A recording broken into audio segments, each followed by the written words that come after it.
Welcome to this video tutorial on the price risk monitoring and management tools developed by CSAF.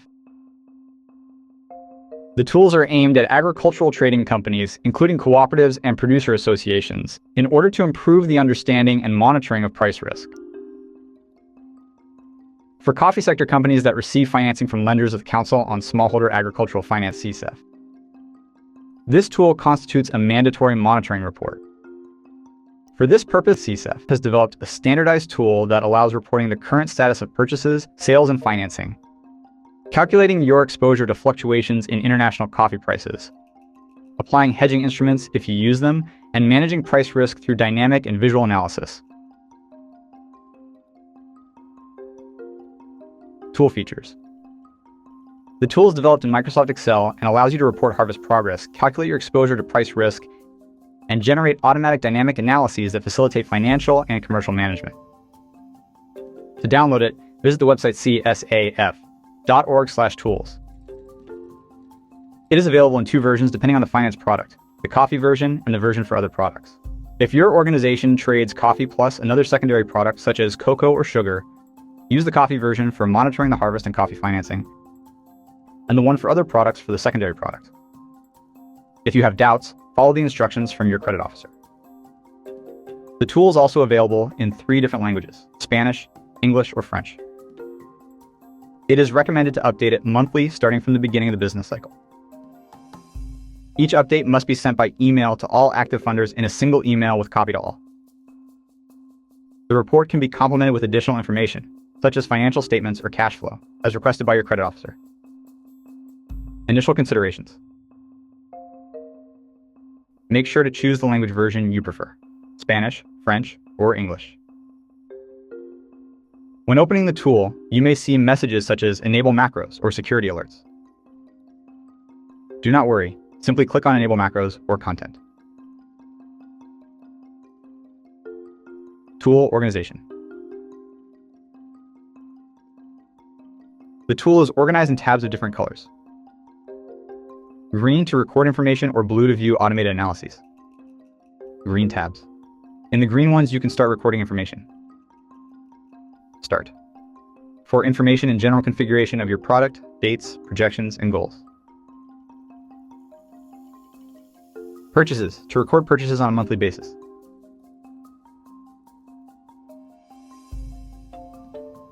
Sales, with the list of all contracts you have signed. Financing, for each of the active credit lines or loans. Hedging. This is only available for the coffee version, in case you manage financial instruments.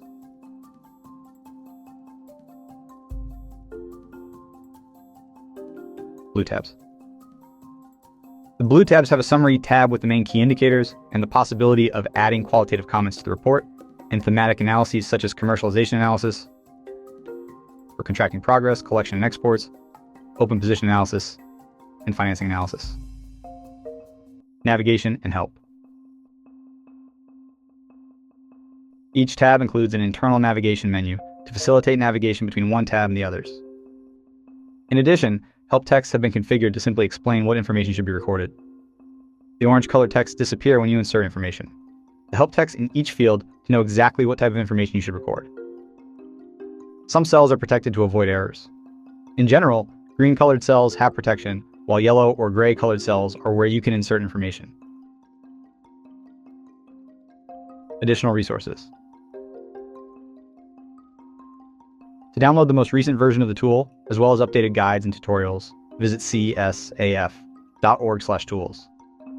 Step-by-step process. We now continue looking at the step-by-step operation and the best practices of the 4 main tabs that you will update each month: Home, Purchase, Sales, and Financing. Home tab. Let's begin on the Home tab, where you configure the general information for the cycle and the year's projections. Generally, this section is completed only the first time, ensuring that it is aligned with the initial projections and goals of your cycle, and thus with your credit application. In subsequent reports, you only update the report cutoff date. As a first step, begin by entering your organization's name, choose the country, insert the name of the person in charge, and the report cutoff date. Then write the main product.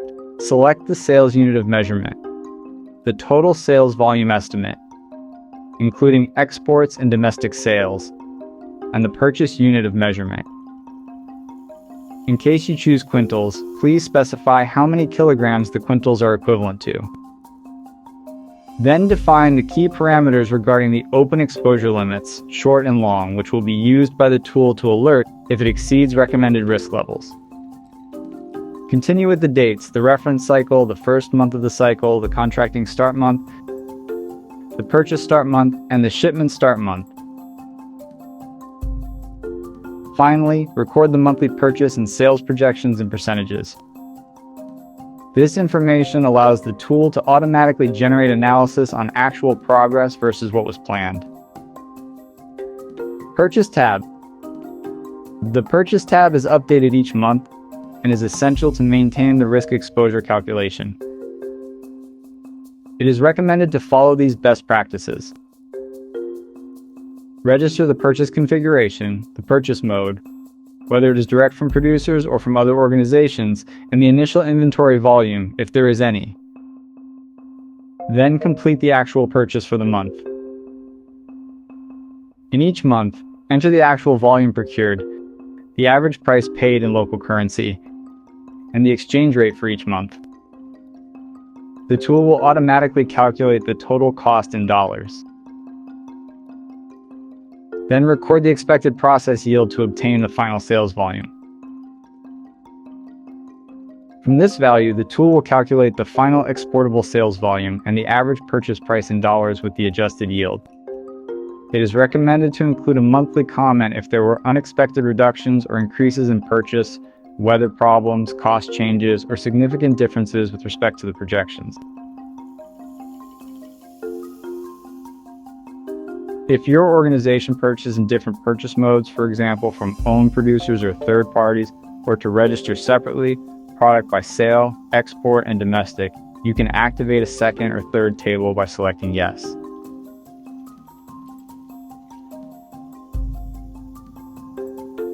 A second table appears below the first one. In the analyses, it will be possible to see the total values of the different modes. Sales tab. In the Sales tab, you will need to register all signed contracts, organized by lot and shipment date. As a first step, you must complete the buyer's name, contract number, and lot reference, the destination, whether export or domestic market, the contract date, certifications, and the total contract volume and the expected shipment month. Then continue with the contract type, which can be fixed or open. For fixed price, enter the fixed price directly. If it is open, enter the estimated price. And once you have it, enter the fixed price and the fixation date. When the price is fixed, the tool will automatically calculate the total amount of the contract value and the fixation date. Lastly, update the status of the contract and the shipments,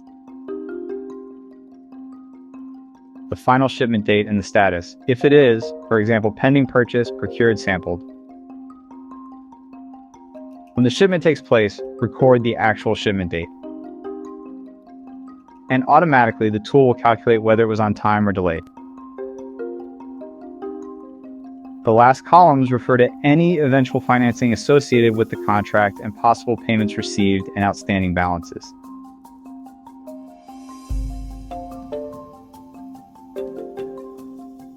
Indicate if a contract has been financed by a lender and the percentage value of the percentage financed. Financing tab.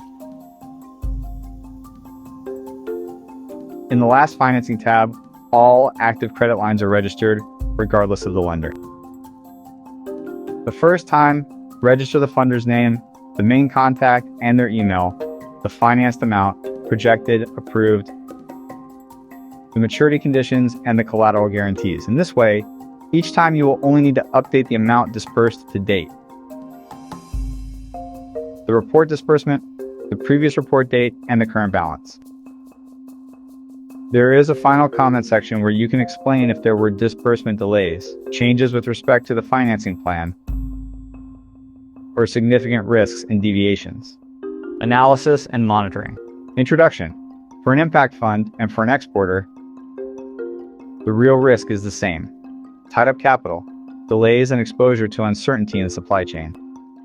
This sheet is a dashboard to monitor commercial execution, price risk, and cash. It has 4 tabs that provide data based on the information you have entered: summary, commercialization, position, and financing.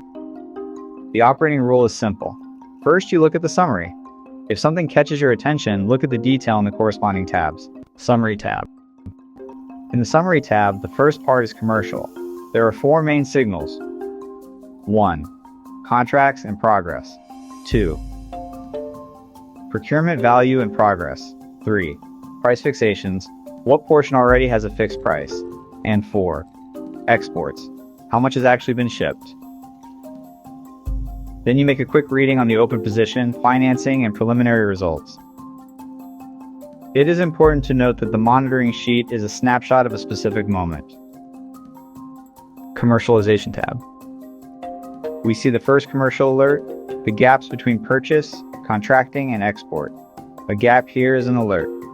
Although the price looks stable, it will cost you money. It represents a commercial risk. In the first chart, you compare purchase, contracting, and export. This chart is very useful according to the business cycle month in which it is presented and to evaluate monthly behavior. If you procure but do not export at the same pace, the risk is not theoretical. There is an operational bottleneck. You will need to formulate control questions to determine the reason for the delay. Internal process quality, documentation, shipping lines, or installed capacity. Then compare projection versus actual.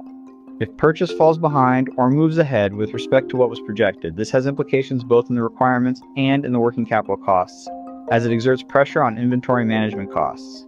During purchase times, the greatest risk is the lack of liquidity. In the case of exports, if actual exports fall well below what was projected, you must prioritize the diagnosis and the recovery plan, because that affects cash and the timely fulfillment of contracts.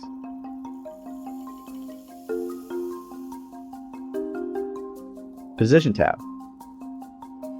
In the Position tab, you review how the open position is formed and why you should measure it in relation to your commercial policy. Being long without realizing it is the most common way to suffer from a drop in your product's market price. The physical open position is understood in a simple way. If purchase is greater than fixed price contracts, you are long. You have inventory exposed to changes in the market price. This is compared with the approved commercial policy. How much risk do you accept and until when? The same if you are short. That is, if you have taken a fixed price contract and have procured less than you have contracted, you will be exposed to the volatility of the local purchase price. Ideally, the position should be as close to zero as possible, the one-to-one strategy. Then comes the net position. Conceptually, this incorporates financial hedges such as options or futures contracts, which can be used to protect an open physical position. However, since this tool does not incorporate such financial hedges, the net position presented here only reflects the total open physical position accumulated at the specific moment. Financing tab. The last tab is financing. If your inventory is worth more than your financing, someone is financing, and many times it is the producer. Here, the projected, the approved, the disbursement, and the balance. If the purchase value exceeds the disbursement, you have a working capital gap. Regarding chart number 2, define a cash plan. Payments to producers and suppliers, and priorities so as not to break trust. You will need to design strategies to reuse working capital lines with the most efficient financial institutions. In case you revolve a credit line several times, disbursements may exceed the initially approved amount. That must be noted. Review the concentration. If a single institution contributes more than 40% of the total funding, you have strategic risk. Manage the relationship and diversify. Additionally, you can compare the entities and determine which one is most convenient.